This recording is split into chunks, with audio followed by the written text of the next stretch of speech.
Our very first series, our very first topic is based on the topic called focus under pressure.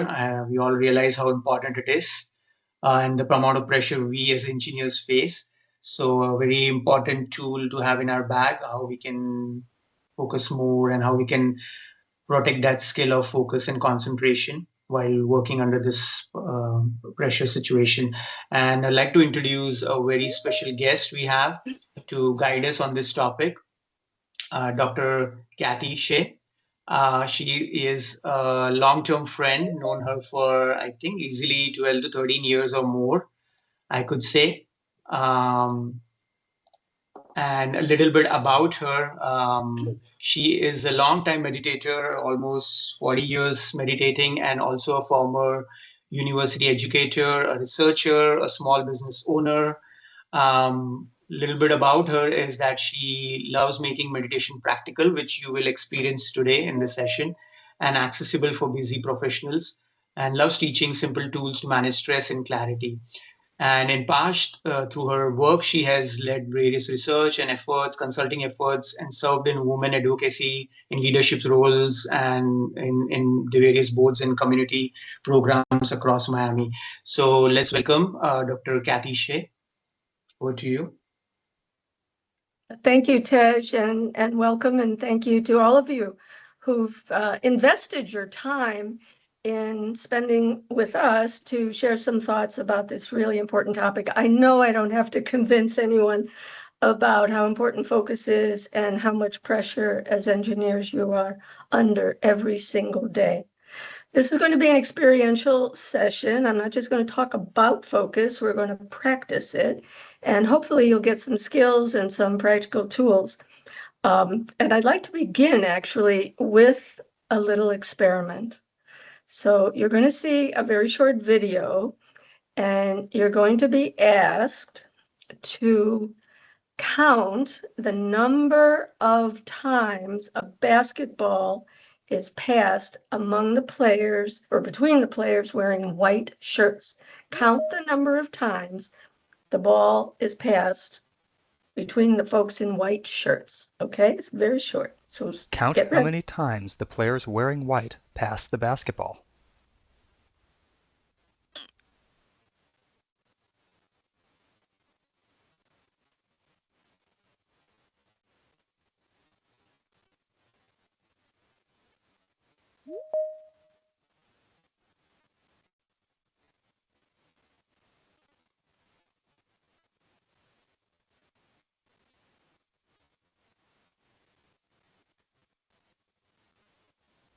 How many passes did you count?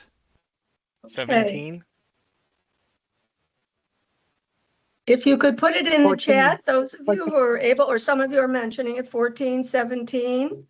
Anybody other number? Well, the actual number is 15. But did you see? Somebody did say 15. Okay. Someone said 15? Okay. Congratulations. Go to the head of the class. But did any of you see the correct gorilla? Answer is 15 passes.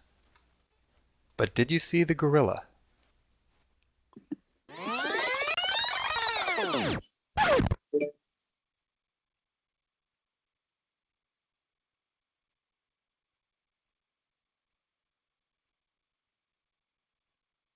This video.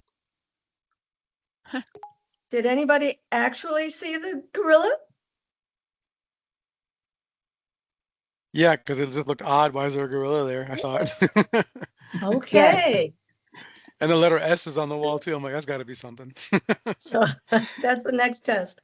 Oh, so yeah, this is an example of selective attention. I never saw the gorilla the first time I saw this, and I said, "What gorilla?" But it's an example. You were directed to see the folks passing the ball who had the white shirts.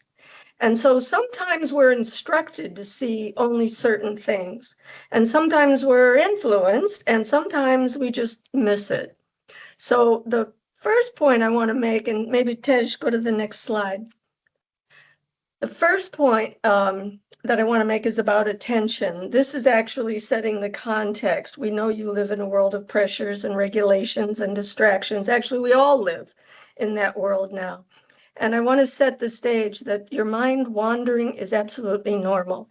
And what we're going to be practicing today is the skill of returning the mind, returning the attention back to where we want to place it.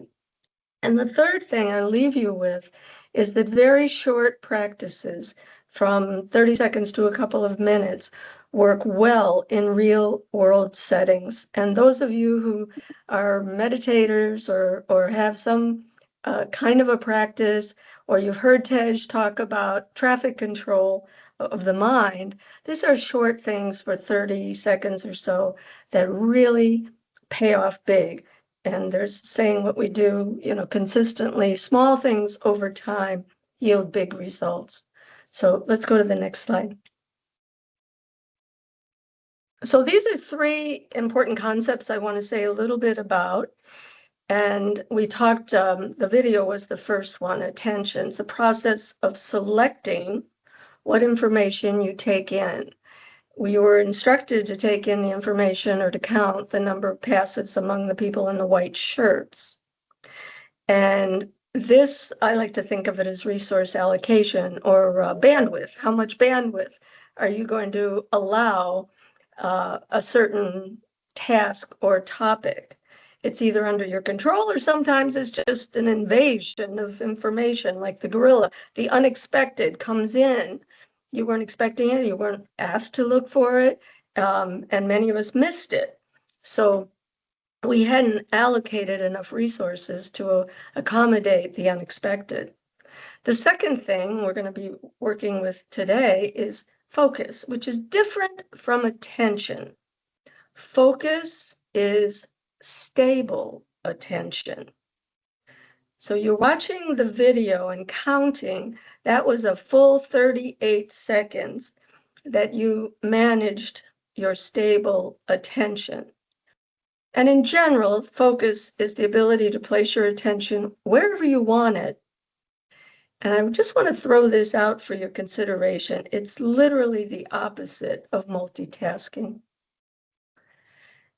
And it's our contention that focus sustains your productivity. So let me say a word or two about multitasking. We do it all the time. Some of it is rather benign. We listen to music while we're on the treadmill. I read the recipe while I'm cooking. I, talk to somebody on the phone while I'm looking at something else. We do it all the time. But when it becomes less under our control and more of an overload, then we lose our focus, we lose our attention, and our attention is taken away from us by whatever's influencing us. And that's when productivity drops. So focus or multitasking, let's say, when we multitask, this is the last thing I'll say about it, and then we'll do a little experiment. When we multitask, we quite literally shift the context of our mind. And we're going to do a little experiment. So center yourself, take just one or two breaths. And I'm asking you to please take your attention to however you got to work this morning, however you came, whether it was in your car, in an Uber, you walked, took a bus. Take your attention back to that moment when you arrived for work. Take yourself outside. Look around. See your car. See the door. What was the weather? Was it raining or chilly or warm? Just immerse yourself in that experience right before you walked in the door. So see yourself heading to the door to your building or your office, but stop right before you go in. And now, take a breath.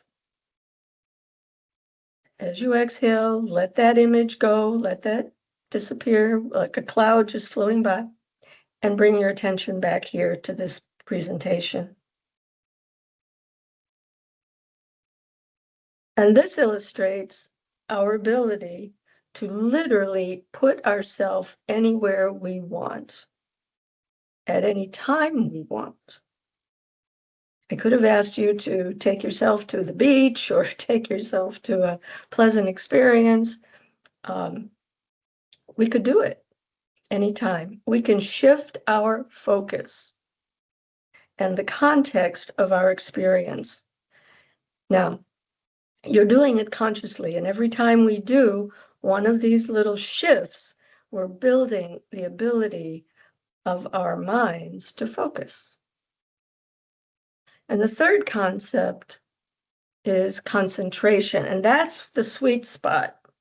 Concentration is the ability to bring attention and steady focus and remain anchored in one thought or awareness for as long as you want without distraction. And there's a saying, where the intellect goes, power flows. And as a meditator, this is where we want to get. So, the power of concentration is what boosts our productivity. It prevents mental overload. It calms us down. And it builds our capacity, most importantly, for solving complex problems. Because without that space, without that focus, we become less the drivers of our day and more a passenger in the car that gets, sent here, sent there, sent everywhere. And we end the day both tired and wired and with a to-do list of things that never got done. So,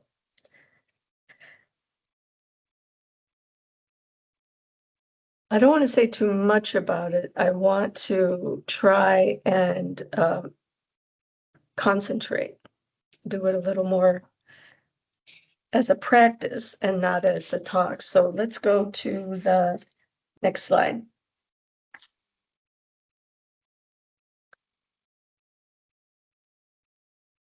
I think Tej and I both agree that training our attention, our focus, and our concentration is absolutely doable. It's something that we need to consider a personal resource, but it's also limited. We don't have endless attention, and we have to protect it. So if we consider attention as a limited resource, and we can direct it where we want for as long as we want, we can definitely be more productive and less stressed and less ineffective over a long period of time, or I should say more effective over a long period of time. So neuroscience tells us very clearly that what we attend to is processed more deeply. And this is one of the downsides of multitasking, because we're dividing our bandwidth among many, many things. And so we could miss important information. We could not be clear about the most significant things. Like, I know for engineers, safety is a big concern. We don't want to miss anything in that realm. And we need to think broadly and clearly about the implications of what you do. So finally, every time our attention drifts and we bring it back, the mind is practicing a control function that's used in problem solving or experimentation. And so it's a skill. I hope you will agree that this is something we can literally train ourselves to do. But we must understand it starts with attention, and then our ability to focus. And as an aside, attention deficit disorder is sweeping the nation. It's a huge problem in the schools. Perhaps some of you have had that problem in the past. And so using reflection or meditation is a good way to gently and positively work with our minds in an effective way. And for me, I've been meditating a long time. One of the definitions of meditation that I really, really like, it's not a religion or even a philosophy. It's the right use of the mind. So as we work gently with the mind, as we bring it under our control, then we're able to put some space and to deal more effectively with complex circumstances. So let's try and do another little exercise. Next slide, Tish.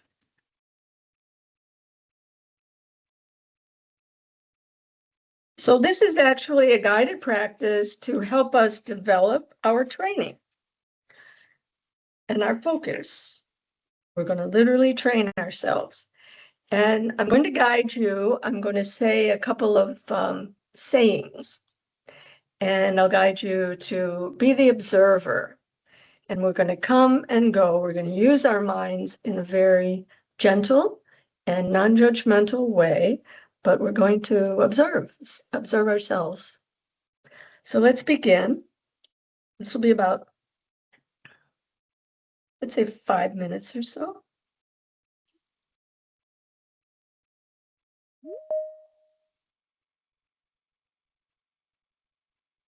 So let's start by taking a couple of deep cleansing breaths, inhaling through the nose and exhaling a full, complete breath through the mouth, which triggers the relaxation response. So inhaling and exhaling through the mouth. At your own pace, do that a couple more times, just making the exhale a little bit longer than the inhale.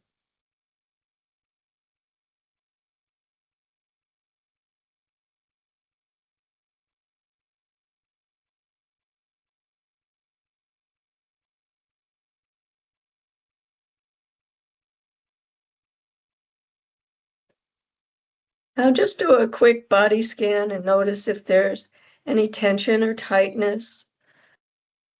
You know, the way in meditation we often encourage people to focus is by beginning with the body and noticing where their feet touch the floor, or where you're sitting on the chair, and focusing on the breath, noticing how the air travels in through your nose.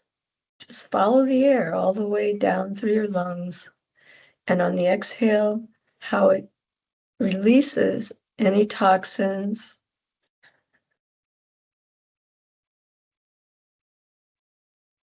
Just amazing how the body works.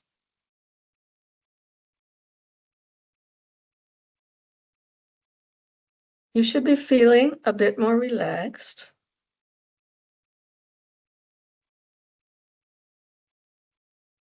And I'm going to invite you to focus on your fingertips. Your hands are resting in your lap or on your knees. Your alignment is straight. Your head is sitting squarely on your shoulders. You're relaxed. And just feel the energy that's coming through your body, even to your very furthest fingertips.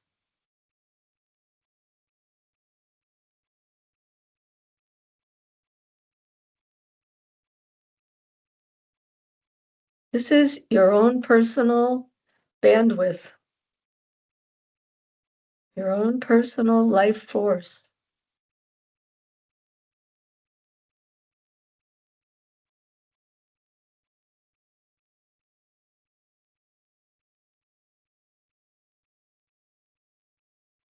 And in this calm and relaxed state, I'm going to say a couple of sayings. You've probably heard them. And I'm going to ask you to simply observe what comes up. Are there sensations? Are there images or memories? How do you feel about the saying? What does it invoke or evoke in you? And we'll take a few minutes to do this. And the first saying is, measure twice, cut once. Measure twice, cut once. Let your mind, let your body deal with this saying. What does it bring up for you? Take a minute to sit with this saying. Measure twice, cut once.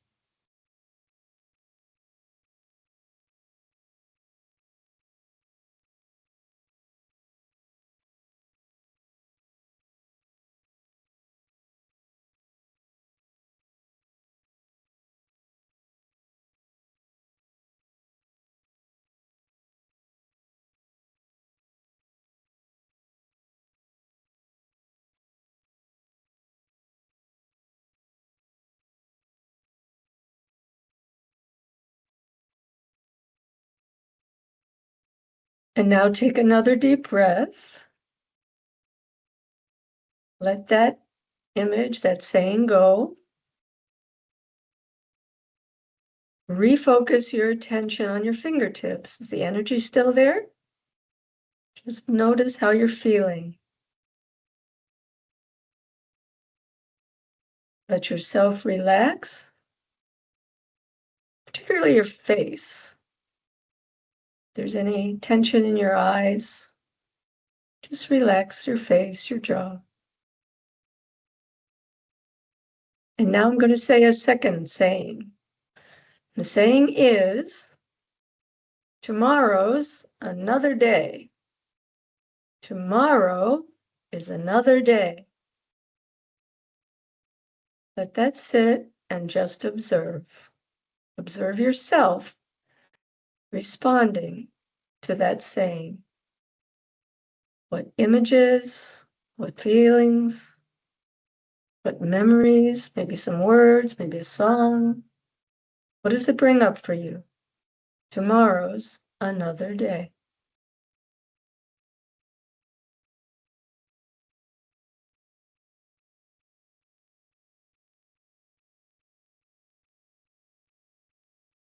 If your mind is wandering, bring your attention back to your fingertips. Take a deep breath and focus on your own energy.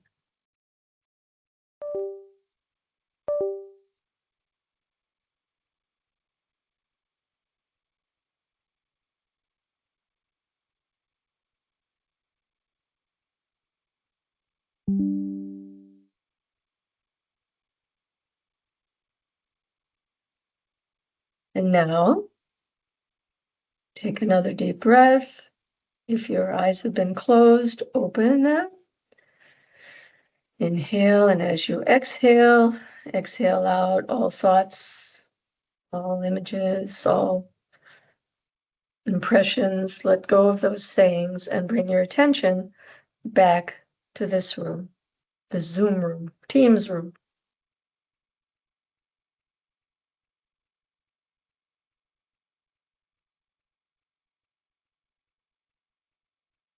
So thank you for spending a few minutes in reflection. And I hope you had an experience of using your mind, allowing whatever to come up as a result of those sayings, observing it without judgment, being very gentle with yourself, and then refocusing back here for as long as you wanted. You could do that. So this is just a tiny skill that you can practice from time to time and take yourself away and come back. So for those of us who are meditators, I just want to share with you that Tej and I both have been meditating with the Brahma Kumaris. It's a global meditation organization. It's an NGO with headquarters in India and retreat centers in all parts of the world. Everything we offer is free of charge as a service to the community. And if you want to know more, we could put the link to find a center near you. We have them all over the US and globally. And if you want to check it out, learn a little more, have a meditation, and avail yourself of this practical tool, meditation, and things like traffic control, 30 seconds to 2 minutes that you can use to prevent this overload and put some space in your mind so we are, in fact, being more productive. And let me just say as an aside too, putting yourself in a nice space when you're solving complex problems or dealing with situations is so important for us, for our personal well-being. So I know this is a well-being series, and so it's all about you. So thank you very much for spending some time with me. We might have a couple minutes for questions, if that's allowed. Yes, yes. Thank you, Dr. Kathy, for this amazing sharing and experience. I don't see any questions yet in chat, but of course, feel free to post them. But I have a question with experience you took us in and the experience of detaching. The way I could see it is it was an experience of taking myself wherever I want to and detaching myself from things which I could be taking pressure from, right? Because I'm the one choosing to take the pressure from deadlines or whatever it is, right? And just detaching that from that and just bringing the focus back on this attention or this self, which is us. But I just want to ask you, is there any practice or daily practice you suggest? Like, can we do this every day or every hour? Is it something you would suggest, a tool which we can use every day? Sure. And I think, anyone who knows you knows about traffic control. And that's a practice that we have of observing the traffic in the mind. We actually do it every hour. If you can set, a timer on your watch or whenever you have time, particularly if you're feeling pressured or feeling overloaded, that's precisely the time that you need to take the time for yourself. And it's simply a method of bringing yourself to center, taking a few deep breaths, withdrawing inside, looking about the traffic that's flowing through your mind. And Tej has put up an app called B-Zone that will support you in doing that if you want. It's free. It just, gives you a little reminder. And there are some meditations that you can try as well. So really encourage you to try some of that. And I think, Tej, I want to underline what you said, which was we choose. We can choose what to let in. And I think there's a fundamental belief that situations can cause our stress, but it's what we give our attention to that can cause our stress. And if we're giving our attention to a lot of these things that are coming in from outside, the gorillas that are coming through the day, then of course we're going to be stressed. And we have to regain control of the mind. That's kind of what this is all about. Thank you, Dr. Kathy. And I think there's a question if we can get the presentation. Yes, the session is recorded and will be posted on our FES YouTube channel, and the link will be shared with everyone who is registered and also on our other portals. So you will have it even if you missed it today. We had more than 60 or 70 registrations, but I only see 35, 37 people here. So I'm sure a lot of them have missed it due to some of the other commitments, I'm sure. So we'll share it with everybody, yes. Not sure if there are any more questions. If not, we would like to thank all of you on behalf of FES, Florida Engineering Society, on behalf of WTS, Women in Transportation, and also on behalf of Brahma Kumaris, who provided us this amazing speaker, Dr. Kathy Shea. So thanks to everybody for attending, and be on a lookout for our next session, which is in April. And the session is on, I can share here, the session is on re-engineering the mind. So, and the Craig Gordon, I know him also for almost 10 plus years, and he's an amazing, amazing facilitator and a teacher, yoga and meditation teacher. So be on a lookout for that session on April 23rd at the same time. Thank you, everyone. You. Thank you, Dr. Kathy. Thank you so much.